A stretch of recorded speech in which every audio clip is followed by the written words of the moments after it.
So first of all, let me thank again Mike and the team for having us out here for the second year in a row for this event. It's a great opportunity, great event, fantastic from a collaboration standpoint as well. So I think we've talked a lot about ecosystems and the value of the ecosystem. So the discussion today is kind of looking at that ecosystem and looking at the NGCO or head end for the cable operators and understand how we're going to find a way to make it consumable.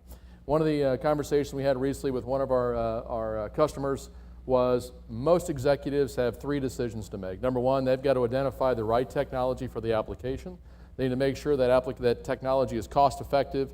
And number three, which a lot of times we forget, it has to be consumable.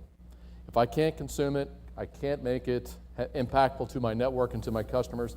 So that's important. So the idea here is the simplicity of Legos, not the Millennium Falcon Lego system that we probably have all worked with our kids on, but really the simple ones we're going to talk a bit about here today. So one of the things, obviously, I think we've heard a little bit, the applications that are out there are driving the evolution of the networks. We see the advent of 5G coming. We see a lot of requirements around high throughput, low latency, whether it's connected car, high reliability, if we're going to get a look at telemedicine. We have advanced IoT applications for telemetry in a lot of factories and robotics. All of these things are driving the need for more efficient networks, more efficient technology deployed closer to the end customer at the end of the day. The challenge we have as operators, or the operators have the challenge of, is the gap that's kind of being created here. We're seeing a higher traffic requirement, we're seeing revenue numbers potentially decline, and we're seeing a lot of new companies come into the communications world. We're seeing our traditional cable operators deploying wireless technology, so now we have more competition from a carrier standpoint, and we're starting to see those prices decline. So again, we see that the legacy networks are sunsetting. We have to find ways to close that gap. We have to look at new methodologies, new techniques to deploy the technology and make that something that's consumable for our customers.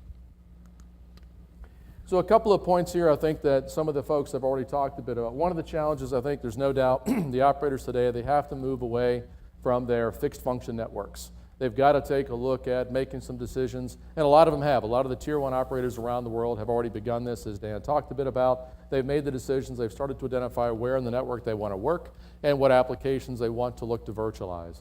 That actually has to happen. We have to look at leveraging x86 technology, white box switching, and look at that disaggregated model. Talk about the buzzword bingo that Mike had up there on the screen. Those are words that are meaningful, they're impactful, and they do in fact drive cost if we can work together to make it consumable. So connectivity, one of the things that is important beyond the advent of technology in each one of the locations on the network, we have to be able to connect it. We've got to connect people, grids, lights, pumps, buildings, everything you can imagine. We have to be able to connect it, bring that traffic back into the core of our network to do something with it. The second aspect of it is, as we've deployed these compute assets out into the field, how do we better leverage the intelligence we can gather? How do we leverage those compute information to feed into data lakes, something that we can consume, make better decisions on how we roll out new services? How do we roll out the next area of our network more efficiently? How are we servicing our customer? What kind of SLAs can we offer to drive potentially new revenue models? The other thing is simply from an engineering standpoint, are there ways for us to better design, better deploy, better manage what we have out there? Leverage the orchestration from a control standpoint, manage, control what's happening where I'm controlling capacity, I'm rolling out new services in a zero-touch provisioning model. I want to be able to tie all three of these things together, and looking at this virtualized technology helps us with that. So we've seen this slide a few times here today. One of the biggest challenges we talk with operators is really where do we want to start? And not only where in the network, but what acronym are you going to start with, right? So I think as Dan talked about, we've seen a lot of the core network. That evolution's been happening now for quite some time. We've been involved in the operators for 10 plus years, working on projects that I would say are probably loosely defined as cloud. And that was because there were servers and switches and things of that nature, which for a lot of times was different from the average operator that you'd come into and go inside of any one of their data centers and central offices and take a look at on the network side. So we've seen that evolution happening. We've seen it in the core. We're moving out to the regional data center now. And the next evolution, the next really place in that network is the central office. Some carriers, depending on their architecture, they may call that a POP, they may call that a MITSO, they may call that a head end. Same concept, lots of different acronyms around that, but fundamentally that's the next evolution out from that regional data center. Lots of different technologies, lots of challenges come along with that, right? If the operator's been around for a while, you've got a lot of copper assets in there, you've got fiber assets in there, you've got a lot of different products that are in there. One of the other challenges, before I bring something else new in, reduce or turn away the legacy products that I've got in there. I've got to be able to free up space, number one. So I have to find technologies that are efficient and leverage as much compute power as I can. I can't necessarily have software that's written that's going to take up a tremendous amount of compute resources. I physically don't have the space. The other challenge is I've got heat constraints. I've got power constraints. I may have AC and DC. In some operators, I've got NEBs, I've got non-NEBs. Lots of different challenges that, again, the ecosystem has to come together to solve. Lots of different things from a cost analysis to look at, enclosures, to be able to control the NEBs that way, look at non-NEBs product in there. All different challenges. Again, the ecosystem can collaborate to help solve for the operators. Make it, again, consumable so they can take advantage of the promise of the NFV. We move a little farther out the network. This is what we call the far edge. This could be cell site routing, disaggregated cell site routing technology. This could be things from on a wireline standpoint we're seeing. You could also get into CRAN aggregation. We talk about 5G and the need to do that. This technically, because of some of the latency requirements we have for 5G, we may have to introduce a new concept, something between that cell site and that data center to be able to handle and support that CRAN aggregation. And lastly, the enterprise edge. This is, again, lots of different things we have here. Dan talked about universal CPE, the idea of servicing hospitals and stadiums, being able to deploy that Lego pod architecture. I've got a defined set of servers, a defined set of switches, a defined set of storage, something that I can pre-integrate with my software. I make it rapidly deployable and, again, consumable for our end customer. Some of the motivations here we take a look at, a couple different things. Central offices, on average, 4,000 to 5,000 central offices for any of the major customers that are out there, tens of thousands of cell sites that are out there, not all going to be virtualized day one. This is 3, 4, 5 and on from a standpoint of rollout. They're going to start with the biggest cities, look at where the density is, take advantage of that. We talked a bit about some of the challenges. I've got to be able to have coexistence. I've got legacy technology, cloud technology. I've got to find a way to bring those things together and be able to combine that into a central location. Convergence is another area. We have residential, a lot of operators, they've got, through acquisitions, we've seen acquisitions quite frequently, residential networks, mobile networks, and wireline networks or enterprise networks typically have all been independent.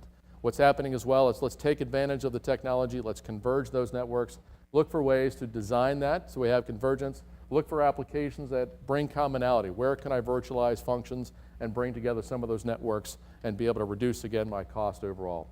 Take advantage of the commodity servers, the COTS 86, x86 products that are out there, white box switches, disaggregated network operating systems. We see a lot of the DNOS, the open source technologies coming into play as well. The other thing is we see a lot of younger companies, a lot of software companies that are young startups out here in the valley, as we see, coming into space, challenging some of the very large companies that are out there, driving, I think, far more innovation, even getting involved in driving what the manufacturers do from the technology standpoint. How do I change the design of a piece of technology to better leverage the software's capabilities? So we see a lot of that activity out there in the marketplace today. One of the key things here is, I talked about this early on, is making this all consumable. So what typically goes into an NGCO or an NGen head-end type of a project? At KGP, we talk about the one-touch approach. It's really meant to be end-to-end. We work with our customers to try to make this as simple as possible. We obviously have to start out on the top end of this with ideation.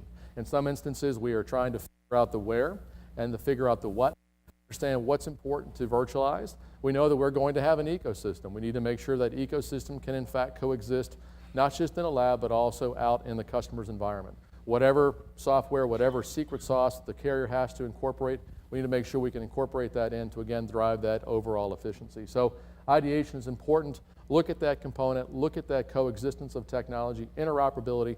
The other thing that's important as we look ahead, as we move into the field applications, is what we call production optimization. In a lab, it's very simple. I can glue these things together, 1, 2, 3, 4, very simple. But when I'm getting into what Dan talked about, as I move out to the edge, I now have thousands or tens of thousands, and I need to be able to produce this. Otherwise, I may be at this forever. I have a finite timeline. I need to be able to take what should take maybe or has taken 8, 10, 12, 16 weeks. I've got to figure out how to be able to make a decision to go and be done, have it up and running traffic in 30 days. So I've got to be able to take care of as much of that on the front end as I possibly can. So again, finding efficiencies on how to do that. It's an important building block. The next is when you think of configured order. We probably all ordered pizza on our phones before, the ease of Amazon. I want to configure to order these things. It goes back to the pod concept, right? I have a finite set of variables. I may have a small, medium, large. That could be a CPE device, or it could be a pod architecture. Again, with a set of servers and switches, I've got a defined set of variables that I know.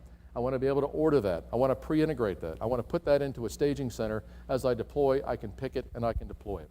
Even when you get into some of the other applications, special events, things of that nature, if you've been involved in the cellular business, you know what the word of a cow or a colt is.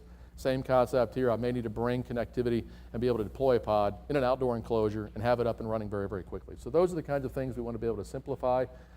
Pre-integration is important. Let's do as much as we possibly can in an integration center so I go out to the field and I've got that system up and running and deployed very quickly. Along with that is, again, multiple vendors. We're not buying anything from one source. There's optics, there's cables, there's servers, there's switches, there's software, lots of different things I've got to manage and I've got to coordinate, and sparing on that's important as well. Logistics, that's another important piece of it. Very simply, I've got all this stuff now, I've got to integrate it. I need to be able to get that rapidly deployed out there. Managing that overall is a challenge. I've got to be able to control inventory. Somewhere, if I have 4 or 5 different vendors in my ecosystem in a pod, somebody changes something. I've now got to go back and do revision testing and regression testing to make sure that I can support that before I deploy that to the field. Simply things around component tracking, material management, all very, very important. And then again, in this ecosystem, the customer wants one neck to choke. They're used to calling that proprietary vendor and saying, hey, it's not working. Now what do I do? Well, now I've got a server, I've got a switch, I've got cables, connectors, and software from multiple vendors. I may have 6 different vendors in this pod. Who do I call? I want to be able to call one number. I need to have connectivity. I need to make sure that that person I'm calling is that one neck to choke, and they have the connectivity into the vendor ecosystem to support my SLAs that I've got. Whether it is, again, a hospital, a stadium, it could be a cell site, it could be a central office. I need to be able to have that 24/7. I need that OEM experience, but in an ODM price model, right? I've got to be able to figure out a way to deploy that. And then last point here I'll touch on is when you look at the refurbishment and manufacturing, at the end of the day, I've got to be able to control that inventory, just as we have with legacy products in the past. I want to be able to manage that inventory. The customer wants to churn, they want to upgrade. I bring that product back into my facility. I put it back on the shelf and I manage that inventory. So this is really meant to be that one-touch scenario from the very beginning of identifying the technology, identifying the vendor ecosystem that's out there, bringing that technology together, sourcing, putting that product into a system that I can then do the configure to order services on that. I could take that out into the field and deploy that, leverage my field resources, educate those field resources on the new technology, support that once it's up and running from a warranty standpoint. And then again, as I work through that ecosystem, lifecycle management's also important. Things change, things evolve, new requirements, new software, new things on the product platform. I want to be able to stitch that Lego model together. If I need to pull it apart and change the green, put it back together, everything's going to be able to be done in a most efficient fashion. So KGP, from our standpoint, we want to make that as simple as a one-touch model, bring those Legos together, look for a cost-effective solution for our customers, the right set of technology and partners from our ecosystem, and again, from the coaching from our customers, they want to make sure that it's consumable, easily to digest, quick deployment, rapid time to market, and of course, time to revenue becomes a bit shorter.